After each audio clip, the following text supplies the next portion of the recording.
Hair loss is one of the most common symptoms people experience with autoimmune disease, but it's also one of the least talked about. For many of us, our hair can feel like a reflection of our health. So when it starts thinning, shedding, breaking, maybe falling out in patches, it can be incredibly distressing. And what makes it even more confusing is there is not just one cause of all of those symptoms. And over the years, I have personally experienced several different types of hair loss. I have dealt with hormonal hair loss related to my Hashimoto's, hair loss from iron deficiency and other nutrient imbalances, and even hair loss associated with my scalp psoriasis. Each of these experiences was different, and each of them taught me something new about how closely my hair reflects what's happening inside my body. And that is why I am so excited for this conversation today. We're talking about the many factors that influence hair health in people with autoimmune disease, from immune function and inflammation to nutrient status, stress, hormones, and more. And joining me is somebody who has both professional expertise and personal experience in navigating these challenges.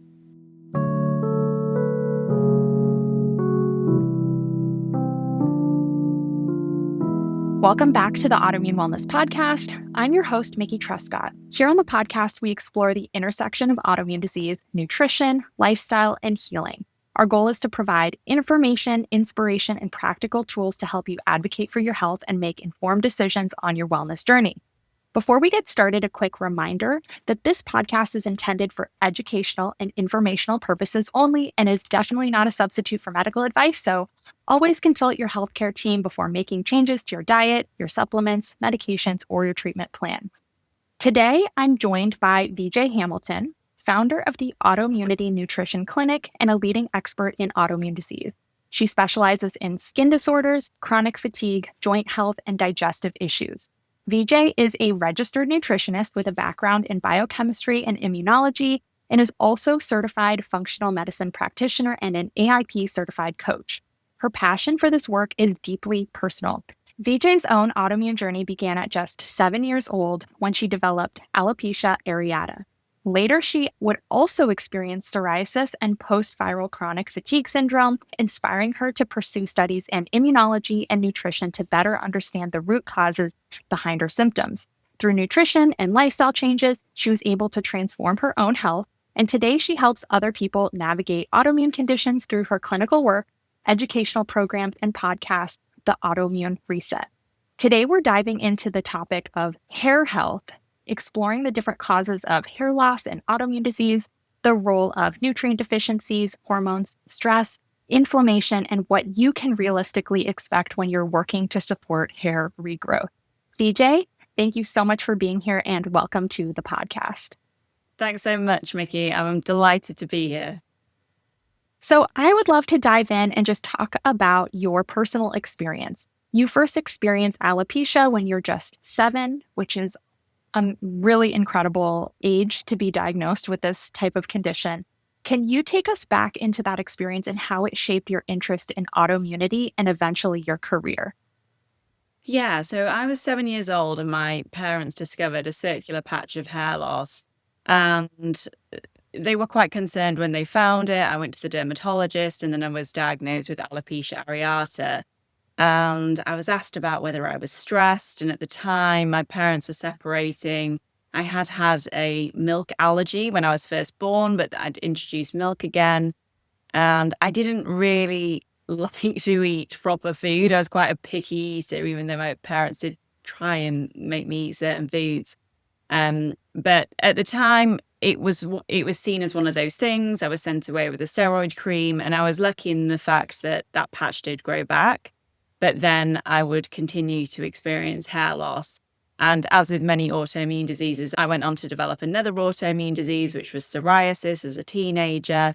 And then I had issues with fatigue as well. As I was about 16 years old, I noticed that I wasn't able to do as much as my friends. And I wasn't diagnosed with post-viral chronic fatigue syndrome until I was in my early 30s, but that's what I had. And I always thought to myself, this isn't just one of those things. There is a reason for this. And I was thinking that even when I was young. And that's why I went on to study biochemistry and immunology, because I wanted to study autoimmune disease more in depth and find more answers. And that did give me an understanding of the mechanism, but it wasn't until I became a nutritionist in my 30s and discovered functional medicine and discovered AIP and all these different resources and information to understand the underlying root cause that I realized there is a why to hair loss. It's not just about hair, it's actually about the immune system.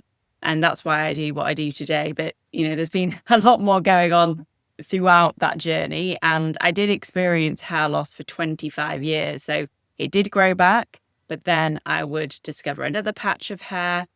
I noticed it was seasonal. During the seasons, there's a lot of burden on the immune system from allergies and pollens. So I'm sure that was part of it as well. But yeah, the hair would just keep coming out. And I just got to the point of almost accepting it. But with the chronic fatigue, that I was in such a bad state with that in my early 30s that I needed to do something. And that's when I started digging deep and realizing that there was more to it than just hair loss. Yeah, as somebody who was sick in my 20s, I know exactly how that feels to be a young person and chronically tired. Your peers don't have any way to relate to that. And I cannot imagine starting with autoimmunity at 7, but going back to your story of your parents separating. I mean, what we know now about the stress really triggering the immune system, it makes a lot of sense, but it's really unfortunate how it had to happen that way. Thanks for being here and compiling all of this knowledge for us, because I know 25 years is a long time to have spent troubleshooting this in your own body. And so I know you have a lot of wisdom to share.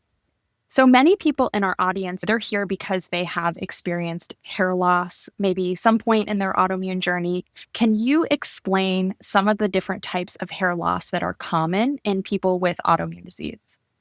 Yeah, so with alopecia areata, that is an autoimmune disease that is attacking the hair follicles. And we know the immune system is driving that hair loss because the immune system is attacking the hair follicle. So it not only isn't able to grow the hair, but it's damaged. So sometimes the hair will grow, but it will break off. Whereas there are different types of hair loss. And I think this is where we need to think about the hair growth cycle. So our hair grows in these cycles. So we have this growth phase that at least 70 or 80% of our hair you'd expect to be in the growth phase. But when we have different types of hair loss, like we can have a hair loss called telogen effluvium, which happens after a period of chronic stress. What happens is when we are chronically stressed or in that fight or flight, the hair growth isn't prioritized. So with the hair growth cycle, there are different stages. We have the growth phase that we'd expect 70, 80% of our hair to be in. We then have almost a transitional phase where the hair moves into the telogen phase. So the catagen phase moves into the telogen phase, which is where the hair is resting in the follicle, but it eventually will come out. So that's why it's called telogen effluvium, because all of the hair on your head, well, it's not always all of it, but more than you'd expect is pushed into that resting phase. So that's telogen effluvium. And ordinarily that's caused by an acute stressful event. So something that is very stressful that can happen. But they have shown in the research now that it is happening more with chronic stress as well. But it can also be an injury or a shock or a life event that can cause that. We also have hair loss that's related to our hormones. So as you mentioned, it can relate to our thyroid hormones because the hair follicle is extremely metabolically active. And if your thyroid isn't producing sufficient hormones, then that can affect how well your hair is being produced. So a lot of this is looking at, do you have the building blocks to grow the hair when we're looking at hair loss related to thyroid issues? You can also have hair loss related to other autoimmune conditions. It's almost a symptom of certain autoimmune conditions. And that can happen due to inflammation, but it's not quite the same mechanism as alopecia areata. And then lastly, we have hair loss like female pattern hair loss or male pattern hair loss, which is to do with the hair follicle shrinking. And that is to do with testosterone and the way that testosterone is converted and detoxed in the body. So there are lots of different types of hair loss. And that's why I encourage anybody who is experiencing hair loss or shedding to go and speak to your doctor or dermatologist to get that diagnosis, because the way that you treat it medically is very different. And when it comes to how I work with clients and understanding the underlying root cause, it's good to know what that diagnosis is before we start doing anything with foods or nutrition to help with that. Yeah, that was a very clear and specific list. And something that stood out to me is that you can have an autoimmune disease that affects the hair follicle, like alopecia. And you can also have an autoimmune disease like psoriasis that affects the skin on the scalp that can cause hair loss as a symptom in a different way. So a lot of these things are very intertwined. And thank you for describing all of that because yeah, there's so much there, so many reasons. And I think if you chase down the wrong reason, the wrong root cause, you might not see any progress. So that is really important. Can you talk about just what is specific about autoimmune hair loss and how might it different from these other types of hair loss like the stress, nutrient deficiencies, or hormones? With alopecia areata, the immune system, for various reasons, has decided that your hair follicle is a target. And the hair follicle is amazing when you start looking into it. It has this immune privilege site. So the immune system should be able to target anything within that follicle. It's almost like the hair follicle becomes leaky and certain aspects of it are then shown to the immune system. So the immune system starts to target it because it's not familiar with the inside of the follicle. So that's why it's not always about just keeping the immune system balanced. It's actually the health of the follicle is important as well. So alopecia areata is driven by that immune response, whereas other types of hair loss can be driven by nutrient deficiencies. So you don't have the building blocks to grow hair. You might be protein deficient, or you might not have adequate amounts of certain B vitamins like biotin or folate or B12, or even other nutrients like zinc, selenium, vitamin A, all these nutrients which are so vital for hair growth. So that can be a factor as well. It can also be to do with our hormones and our hormone balance. And if we have high amounts of certain hormones, that can cause hair loss. And that works in the sense, as I said earlier, about it causes the hair follicle to become smaller and smaller. And actually, you might notice your hair becoming thinner and thinner.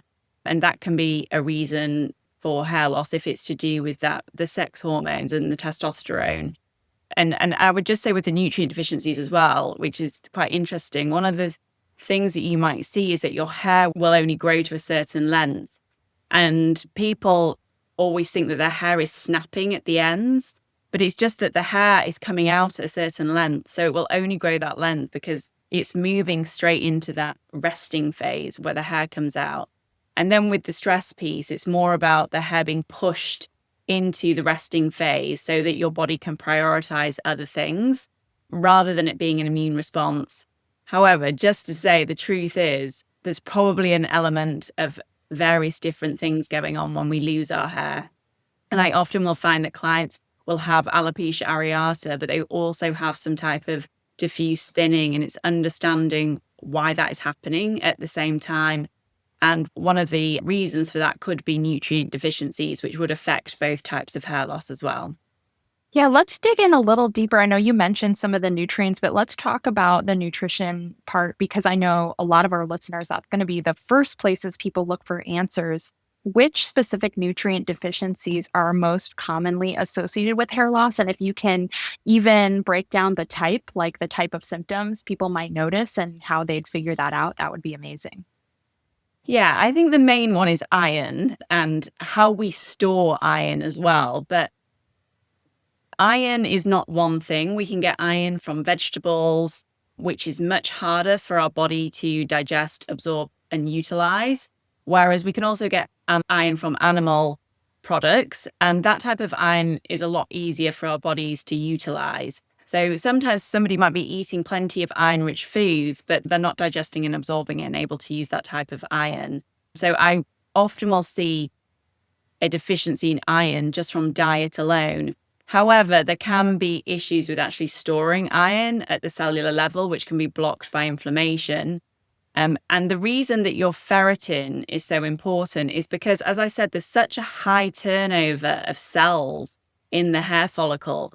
You need to continuously be dividing your cells and multiplying those cells to grow hair, that you need a high iron store because we have iron stores in different areas of the body. So you might actually have sufficient amounts of iron to keep everything else working, but you need a higher amount to ensure that your hair follicles constantly have that supply of iron. So that's why we need higher ferritin levels, which is your iron store rather than your iron that you have in your red blood cells. But that's one that I will look for straight away. And some of the symptoms of low iron would be fatigue, tiredness, achy legs, sometimes restless legs.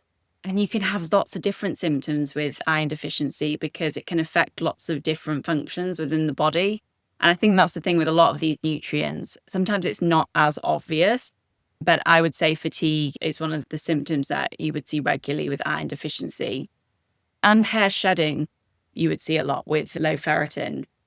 Another deficiency would be, well, the baseline of what the hair is made of is the building blocks of hair, which is protein. So just making sure that you're getting sufficient amounts of protein. But on top of that, making sure that you're getting B vitamins, because B vitamins can help with protein synthesis. And just to remember that protein isn't one thing. It's made up of amino acids. And these amino acids all have a different role when it comes to the different functions that they play in our body. And some amino acids are more essential than others. And even going back to when I was vegetarian, I would eat quinoa quite often because it's got some of the key amino acids in them. It's quite a good plant-based protein because of that. And when I was vegetarian, I did manage to get my hair to grow back by eating a lot of quinoa, but I ended up reacting to it. I went way too far. This was before I was a nutritionist. So the B vitamins are really important as well. And I would say B12 and biotin. But I would say with biotin is really important for protein synthesis. So if you are taking a high amount of biotin, that's not going to be helpful if you're protein deficient. And with any of these vitamins, it's when they're deficient that there's an issue. Taking high strength probably isn't going to help you that much. But there are different versions of some of these vitamins that can be helpful. In my own health, one thing that came up on my full blood count with my doctors was that I had enlarged red blood cells, which is the MCV value.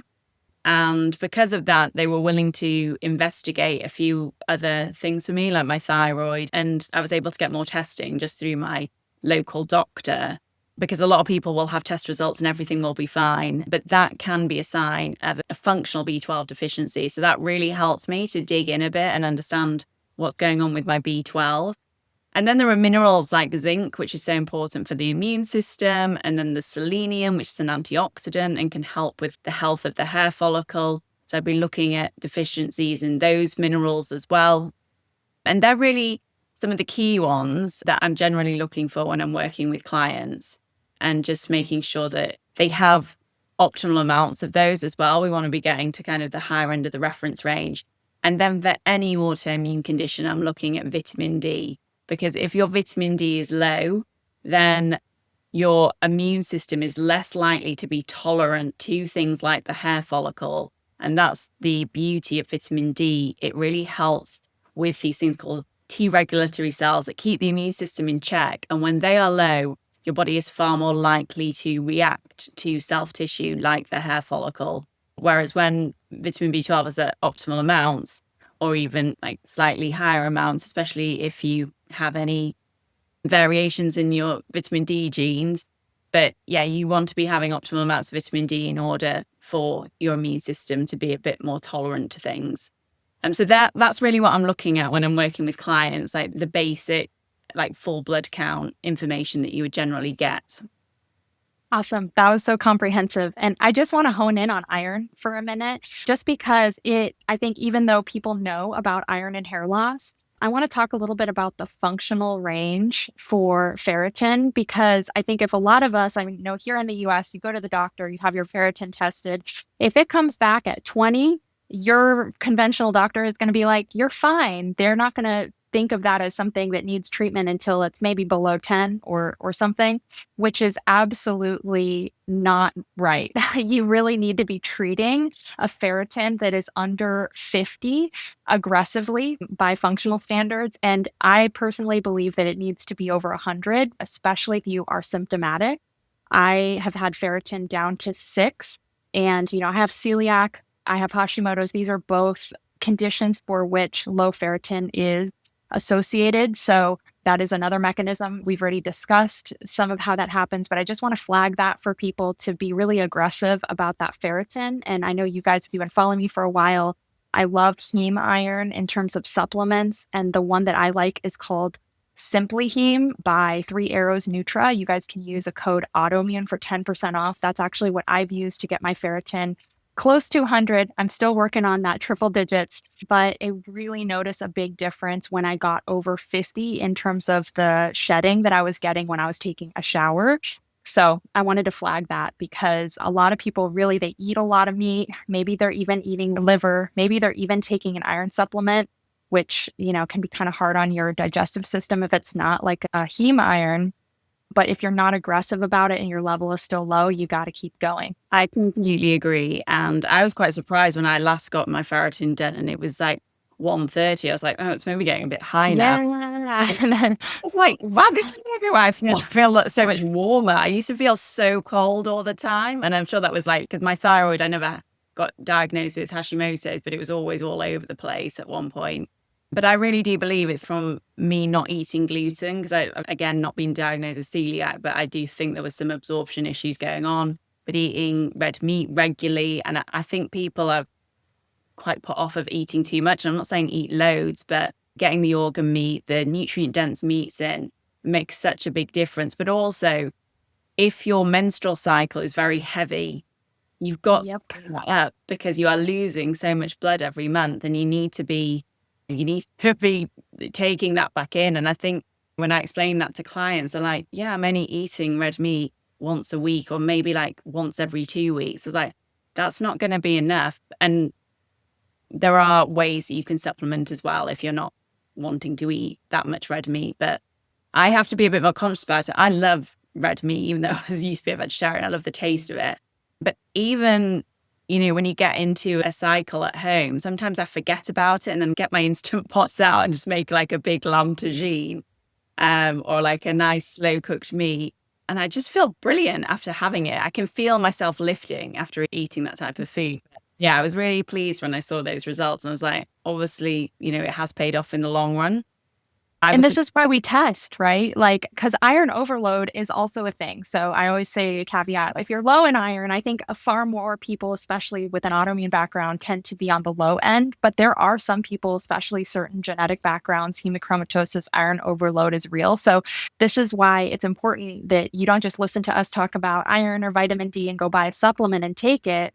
You really do need to work with someone, get your level tested, see where you're starting at, and then thoughtfully supplement based on your specific issue, right? I completely agree. I think I was down at 25 when I first started working on my health like 12 years ago. So I think it does take time as well, but there are other things that I've had to correct as well for various different reasons, like the gut, like the menstrual cycle. Digestion. When you wake that up, a lot of these nutrients we talked about, like you're talking about all the B vitamins and the minerals, the zinc and everything, that's just going to be like a synergistic effect that's just going to help your digestion. And then when we're talking about eating whole foods, nutrient-dense foods, most people are going to be getting these nutrients from their diet. They're not going to need to supplement if their digestion is good. So cue for everybody listening, if you've got some digestive dysfunction, it's a great sign to maybe work with someone to improve that if you're looking for a natural way to boost what you're already doing, which is eating good food. So I love that. So I would love to talk about what are the most common areas that you might do some testing or exploring for root causes to kind of put them in the different buckets of types of hair loss or even interview questions. First, I'm looking at the gut based on what you just said, to be honest, because if they're not digesting their food and absorbing it, then they could be nutrient deficient. But also, if there's any inflammation going on in the gut, then there could be that inflammatory response happening, and that could be giving me an idea of alopecia areata. I would say with alopecia areata, because it comes out normally in patches to start with, I know it can go on to like full hair loss. You often will know if it's alopecia areata. So it's more thinking about some of the other types of hair loss. So I will be looking at their timeline to start with before thinking about any testing. So understanding what's happened in your life in the last year? Or sometimes clients will come to me and they might say, I had shedding 5 years ago and then it was absolutely fine and I forgot about it and now it's come back again. We'll explore what happened 5 years ago as well. But what I'm looking for is, has there been a stressful event? Have they had a virus? Have they had an injury? Has there been any gut issues or stomach bugs or trips away? And that helps me build a picture. And then I will start thinking about the gut. But often, I know it's probably what everybody says, but often I am thinking about the gut, even if somebody doesn't have symptoms, because I didn't really think that I had that many symptoms. I look back and I realized I did have a lot of digestive symptoms, but I didn't realize that at the time. And I would have just said, no, my gut's fine. But there was so much going on in my gut that I didn't realize. So for most people, I am looking at that, especially if they have any symptoms like constipation or bloating or heartburn or urgency to go to the toilet or anything going on with the digestion. We're looking there first. And then understanding their family history as well, because that might give you some insight, especially when we're looking at female pattern hair loss or if they have any hormonal issues, like it's PMOS, isn't it now? And anything going on hormonally, I might be thinking, actually, we need to explore that area. If they've had a very stressful event, then we might be considering their nervous system and telogen effluvium. So just understanding what's happening in their life and what's been happening in their life for the last 6 months, I would say, because hair will shift into that resting phase. It can sit in the hair follicle for up to 3 months. So you're not just thinking about now, you really are thinking about what's been happening recently. And by building that picture, it then gives you a lot more insight into what the underlying root cause is. And even if somebody has alopecia areata and we know it's alopecia areata, we still don't know the root cause. And I've worked with hundreds of clients now with alopecia areata, and everybody's got a different root cause. I mean, some of them are the same, but everybody has their own fact pattern that's got them to that point. And it can be several things. They're just putting a big burden on the immune system and they've got that genetic susceptibility and it's just one thing's tipped them over and then they experience hair loss. And we need to get everything back into balance and understanding what's driving that, which can be a virus. It can be mold toxicity. It can be the gut. It can be chronic stress. So there can be lots of different elements to it. I would love for you to speak more just about the timeline of how stress impacts shedding, because I know a lot of people are really surprised to hear that the hair doesn't shed when you're going through the stressful event. Can you describe that again? I know you alluded to it a couple times, but I think it bears repeating that timeline of how the hair goes into that resting phase and then when they will notice the symptom. Yeah, so even with alopecia areata, this can happen as well. And telogen effluvium is certainly when it happens. So I remember when I had alopecia, if I had a stressful event or something happened in my life, grief, stress, major life change, I would almost count the months, because what happens is the hair is growing and then this event happens and your hair is pushed into this telogen resting phase, but it just sits in the hair follicle. So the hair doesn't actually come out for about 2 to 3 months. So it's almost like I knew that things had happened and I could feel the level of stress in my body that I knew that was going to lead to hair loss. I'd be like, oh, I just know in 2 months' time it's going to come out. And that would often be when it would come out. And the good thing about that is then it was like, okay, right, I just need to get on and be proactive. The reason it's good to know about that is that you can then have a better understanding of what might have contributed to it, because stress isn't the reason that I was experiencing alopecia areata for that long. It was just the trigger. So everything else was unstable already. And then I'd have the stressful event and the hair came out. And then I'd rest, I'd look after myself, the hair would grow back. And then because everything was unstable, I was still eating gluten, I still had gut issues, I still had nutrient deficiencies, all these other things going on, then I'd have another stressful event and it would come out and it would just keep doing that in cycles. So I just did not have stable foundations at all. And that's where, when I'm working with clients, I would like them to get to the point that they have those stable foundations so they can go through these life events that we're all going to go through, but not experience the hair loss. Because, that is when you are a bit more vulnerable to any type of autoimmune disease when you go through these stressful periods. Yeah, I think you just perfectly described also my experience with my scalp psoriasis is really, I feel like when my resilience is built up and high, those stressful events are less of a trigger. And I think this is really common in general with people who have skin. And now I'll add to my list hair because you've educated me so much on this topic. But really, just knowing that you are the type of person who is responsive to stress in your life doesn't mean that you are going to eliminate stress from your life. Nobody can do that realistically, but we can increase our resilience by the nutrient density, by balancing our hormones, by all the things that we've talked about here. And I've definitely experienced that myself. So thank you for making that point. That's great.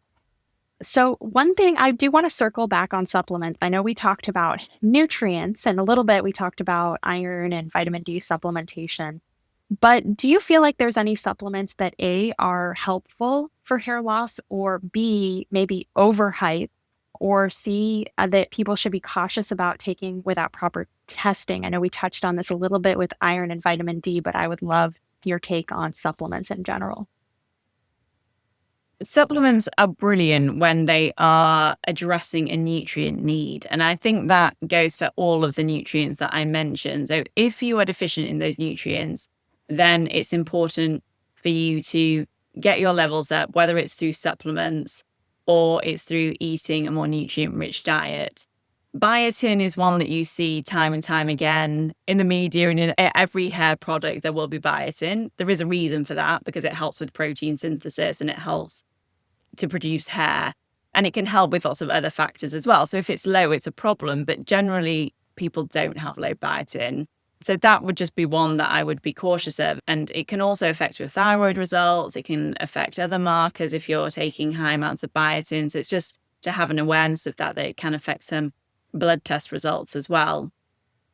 I would say because hair loss, especially alopecia areata, but I'd say a lot of different types of hair loss, there is usually this underlying inflammation, and actually inflammation can cause you to not be able to store as much iron. Anything that is anti-inflammatory is going to be helpful. And a lot of people who I work with don't particularly like eating fish, so they are more likely to be low on their omega-3s. And omega-3s have this amazing anti-inflammatory response in the body. And if you don't have sufficient amounts, it can almost swing your body into a more pro-inflammatory state. And it's not that we don't want inflammation, because we obviously do when we are defending our bodies from a virus or bacteria or when we get injured.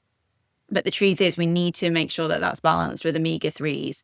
So that would be one, again, that I'd be more mindful of. You can get quite inexpensive tests now to test your omega-3 ratio, because it's about the ratio between your omega-3 and omega-6s. But I would just say for your cellular health, you need an assortment of different fatty acids, so different healthy fats. So from your olive oil, you also need saturated fats from your coconut oil, from your ghee. So it's just a mixture, because we need to make sure those cell membranes are really healthy as well, and they are made up of these fatty acids. So that's just one to bear in mind. And one of the favorite supplements that I'm seeing really good results with at the moment is phosphatidylcholine, which is really important for the cell membranes. And when we think about hair, it is about cells dividing. But there are so many other reasons why our cell membranes are so important for our health and our immune system and energy production. As I said, the hair follicle needs lots of energy. So I like phosphatidylcholine, but I wouldn't say that is a lot of evidence to show that that's really important for hair growth. And that's why I always go down to that underlying root cause and what that client needs. Seeing omega-3s are pretty important for people because of that anti-inflammatory response that it has in the body. And then making sure that you're getting those polyphenols and antioxidants from food. But there's some really good antioxidants that you can take alongside that if oxidative stress is an issue and causing that inflammatory response. Yeah, awesome. Thank you for that. That's really insightful. And omega-3 is also going to help the microbiome, the gut, our skin. So there's a theme here. Things that are good for our overall system are generally going to be good for building hair. So I hope everyone's taking that away. Yeah, and just going back to your point on scalp psoriasis, I mean, that is to do with our skin barrier. And when issues with our skin barrier, that becomes an issue. That's another reason why healthy fats are so important. And we hear more and more about healthy fats now. I think the AIP, the autoimmune protocols, help so much with that. But that's another reason, because if you have dry skin, it just causes that barrier to break down. And that's when we're going to be more exposed to certain autoimmune conditions. That's another reason why they're so vital. But I know these things can happen as we move through life. There can be changes and extra need for certain nutrients as well. Yeah. Yeah. Let's talk a little bit about topical. I know really the first line is going to be to take a root cause, internal, produce the hair, keep the hair on our head approach that we've covered extensively. But let's talk about if there's any topical treatments or things that you recommend. I know I have a couple that I can mention that I use for my psoriasis that I found helpful, but I'm curious if you have any recommendations. In the UK, I'm a registered nutritionist, so I don't work with any prescription medications or anything. And I know some clients will use minoxidil, or I've had some clients in the US now been using some peptides. So that's all interesting, and I'd be happy to talk about that. But as a nutritionist, I'm really looking at things that are going to improve the health of the follicles whilst we're working on anything going on underneath. So just using really natural products like rosemary oil because it's an antioxidant. I like black seed oil because something that we haven't really talked about, but I'm seeing more and more clients who have issues with their histamine response and MCAS. And it's also an antihistamine, so that can be nice to use on the hair follicle. And something that I did, which people are sometimes quite shocked by, is I used onion juice because it's a really powerful antioxidant. And you can just grate it and you can put it on the scalp on a night, leave it overnight and wash it off. There is a smell to it because it's onion. Not before a date. Yeah, exactly. But I just gone on a night and it's not greasy either. And the greasy hair, and when you've got patches that you're trying to hide, when you put the oils on, it's fine because you're probably going to wash it off in the morning anyway, but it would sometimes split your hair in different ways. So I preferred the onion juice. And I also got my patches growing pretty quickly when I was using onion juice. And then red light therapy is something that I know it's more of an investment, but it has been shown to really help with the cellular health in the scalp. So I haven't been using one. And I used to go and pay a fortune at a clinic in London for an hour of using this comb. But I am thinking even for myself, I'm maintaining some healthy hair growth as I get older as well. Yeah. And I mean, the devices are getting a lot more affordable. That's not something that I've done, but I know the price is dropping pretty quick. So accessible red light therapy might be in the future. So I'm going to share a little bit about for my psoriasis, what I noticed. I used to be afraid to wash my hair because I would lose so much hair in the shower. And I've actually learned that washing my hair more with the right shampoo, which for psoriasis, I use a salicylic acid, which is a very, I think mine's 3%. It's a really mild topical exfoliant. Washing more often, actually keeping my scalp clear of those plaques and letting the skin turn over more quickly, my hair is actually happier and stays on my head more. And I was just so afraid for so long. So I'm just sharing, like, of course, everybody has to figure out what works for them. But I was down to 1 or 2 washes a week just because I would shed so much in the shower. And I'm kind of taking the reverse approach now where I'm washing gently, but with a exfoliating shampoo. I'm finding that that works really well. And I'm also, because those products can be drying, sometimes I will put oil like coconut oil or jojoba oil on the ends of my hair before I shampoo to manage that dryness that you get from using that kind of product. I'm a psoriasis girly.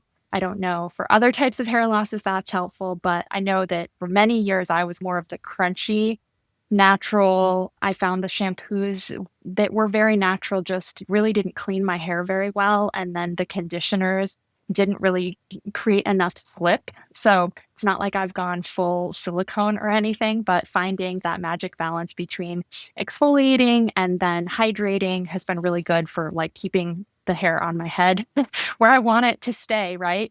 Because especially when you're worried about it coming out, it is very real to feel like you need to baby your hair to just keep it attached, right?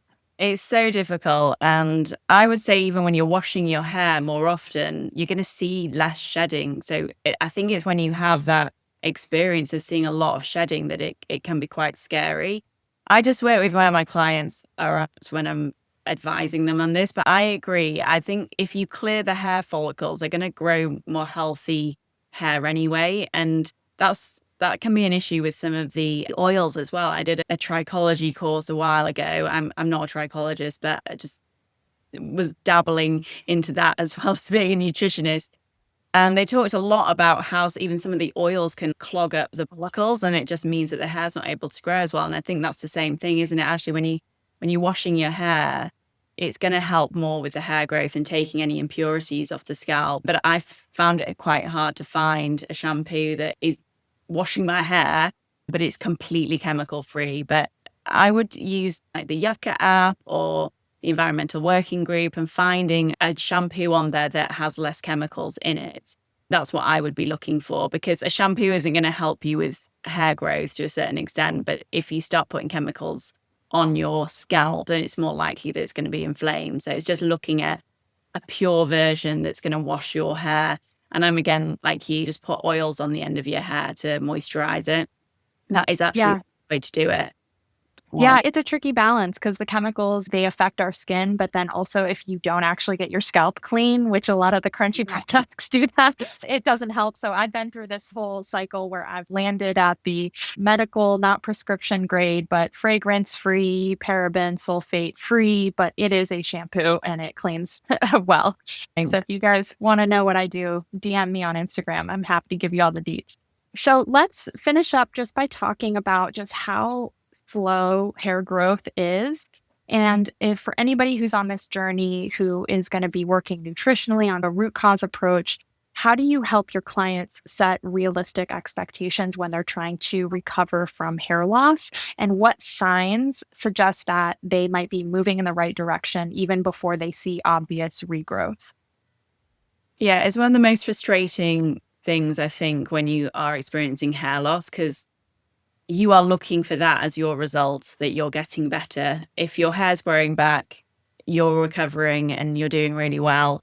And if your hair isn't growing back, then nothing's working. And it is hard to stay focused and patient, to be honest. I was exactly the same. And to be honest, I think for a large part of my life when I was dealing with this on my own in my 20s, I just was in a bit of denial about it. But maybe that was best because I just kind of forgot about it. And I was like, I'm not allowed to keep checking in the mirror. I do this once and then I'm leaving it 2 weeks. And that's the thing. It takes a long time for some people for their hair to grow back. I mean, it can take years, if I'm honest. For most of my clients, I'm working with them at a minimum 3 months. But I wouldn't be expecting to see any hair growth in that 3 months. I might start seeing it at the 3-month mark.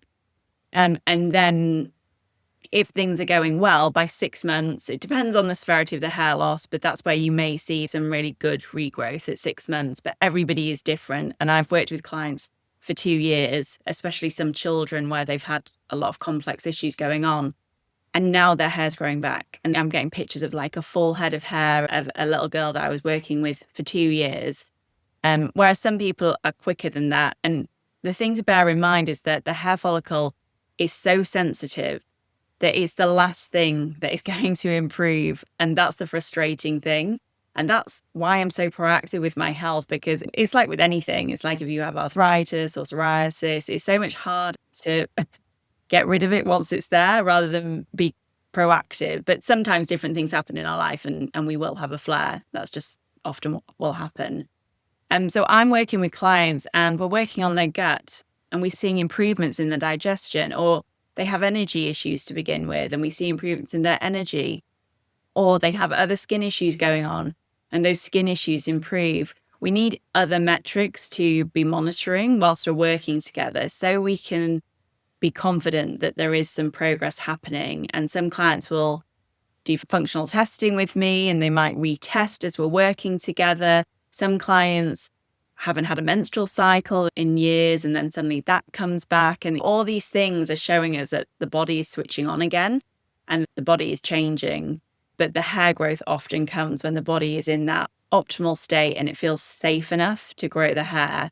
And I would say the underlying all that is working on the nervous system, because if your body doesn't feel safe, then for some people the hair won't grow. Your body needs to be in that safe, calm, assured state, and then it feels like, okay, we can switch on this system in the body now. We've got enough resources for that. But the amazing thing is that your body is set to grow hair. It's like breathing, it's like your vision, it's like all these things that we do. Your body knows to grow hair, but at the minute, for whatever reason, when it comes to hair loss, the types of hair loss that we've discussed anyway, not the scarring type, but every other type, it's just waiting to grow that hair. And once everything is in check, that will happen. But it could take 3 months. And as I said, I'm working with a little girl and it's taken 2 years, but she's had her hair grow back. And I'll be honest, some clients leave me and they haven't had their hair grow back and they've just decided that they're fine with it. We might have done some tests and seen some things and they've decided, no, I'm okay. And then other people will maybe leave at 6 months, seen some good visible signs, carry on doing it. 6 months later, all their hair's grown back. So it's very different for each person. But I thoroughly believe that if you keep going with it, you will see results in the end. But, that's what I truly believe with this. Yeah, thank you so much for sharing that realistic perspective. And I totally agree with you. I think skin falls under the same category where it really is a low priority thing for the body to do. The conditions have to be perfect, which is really frustrating when it's the thing you want. And I just want to normalize for anybody listening. So before I got sick, I had hair down to my hips. And when I was in the middle of my hair loss crisis, I chopped it off thinking, I'm just going to chop it off. I'm going to do all the things. I did all the things. My hair doubled in volume. It came back. Guess what? I still like my hair short. So, yeah. And so, short hair, a wig, whatever you need to do to get through, somebody has done it. Your family, your friends, everybody is going to love you for the person you are. It doesn't matter how much hair you have on your head. So I just want to say that because I just remember being a young person in my 20s. So much of my identity was just in this luscious long hair that I had and having to chop it off. Now, I think part of the perimenopause going into my 40s, just being like, I don't really care so much anymore. But I just want to give everyone license to, it's okay to cut it. Sometimes it makes that shedding and that loss just feel a little bit less stressful when it's not so long. Yeah. Makes you feel better. I agree. Yeah. Well, VJ, thank you so much for joining me today. This has been an incredible interview. I love that you have been able to share both your own story and your expertise as a clinician. I know this conversation is going to bring so much clarity to everybody listening and anybody struggling with hair loss. One of my biggest takeaways is that hair loss isn't a diagnosis in itself. It is a symptom. And so I hope that everybody listening is thinking about how that could be driven by autoimmune activity, nutrient deficiency, hormone changes, stress, medications, other underlying factor, or a mixture of all of them, unfortunately. Our hair is often reflecting what is happening inside our bodies. And while it can be so frustrating that hair is the last thing to recover, understanding those root causes give us a much better chance at supporting healthy regrowth over time. So before we wrap up, VJ, can you let everybody know where they can learn more about you and your work and your programs? Yeah, the best place to find out more about what I do is on my website, which is www.autoimmunenutritionclinic.com. And I am sharing lots of articles over there. You can also download my free guide, which is the Autoimmunity Recovery Plan. It's just a really simple guide giving you some recommendations of lifestyle activities that you can bring into your life, but also some dietary recommendations and things to just get started when you are dealing with an autoimmune disease or hair loss. So if you head over there, you'll find a lot of information. But as Mickey said at the beginning, I also have a podcast, The Autoimmune Reset, and which you can find on all the podcast channels. I've done lots of episodes over there on hair loss and alopecia. So have a listen over there. And I am on Instagram at the Autoimmunity Nutritionist as well. So yeah, a couple of ways that people can get in touch. Awesome. Well, thank you everybody for listening. If you enjoyed this episode, I'd love it if you'd subscribe, leave a rating or review, and share it with somebody who could benefit from this conversation. They really help people discover the podcast. And until next time, take care of yourselves, and I will see you on the next episode of the Autoimmune Wellness Podcast.